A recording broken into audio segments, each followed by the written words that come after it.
Once upon a time, there was a shepherd. One evening he arrived home shivering out of fear. "I saw something terrible," he cried. "It was as big as 4 big horses with long and sharp claws. It has a long pointy tail and shiny blue scales all over its body." His son went and searched in his book. "It seems like you saw a dragon, Dad," said the boy. His parents were scared, but he was calm as always. Wondering if the dragon is friendly or not, next morning the son got up and set up to the hill. When the boy arrived, found the dragon really friendly. They smiled at each other.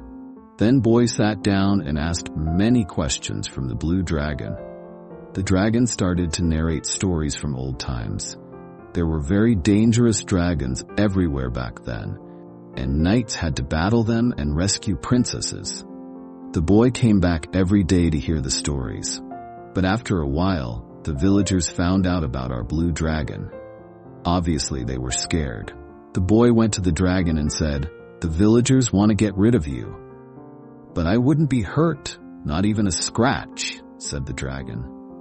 That afternoon, the boy heard a very bad news in the village.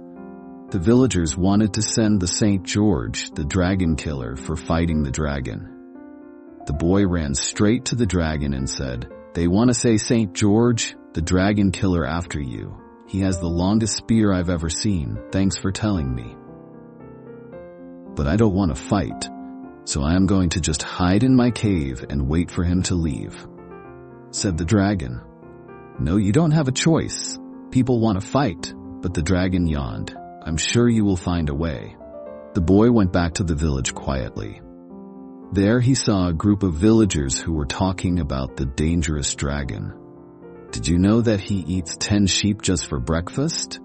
"Yeah, I heard that he burnt down several houses." The boy yelled with anger. "This is a lie. This dragon can't even an ant. But everyone wants a fight. What can I do?" said St. George. The boy whispered, "Follow me." The boy took the dragon killer to visit the dragon. St. George said, "What an amazing place for a fight."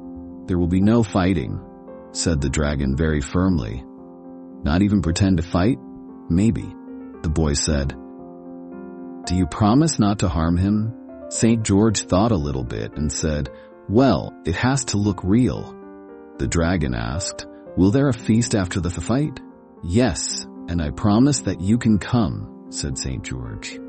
The next morning, lots of people came for watching the fight. The boy was standing near the dragon's cave, looking nervous. They cheered and yelled when St. George showed up.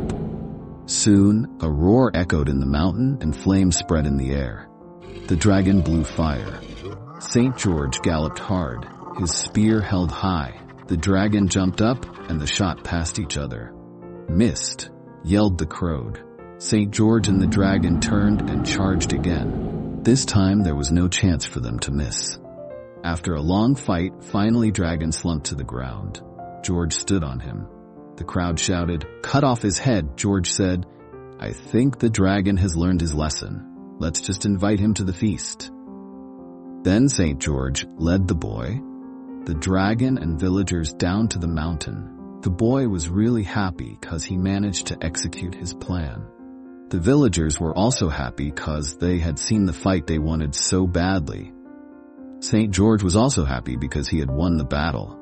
But the dragon was the happiest. He now had lots of friends and delicious food to eat.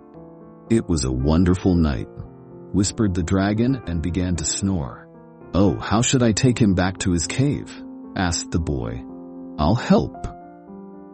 St. George laughed. He gave the dragon a prod, and they set off up the mountain hand in hand. The saint, the blue dragon, and the boy. Don't forget to subscribe, please.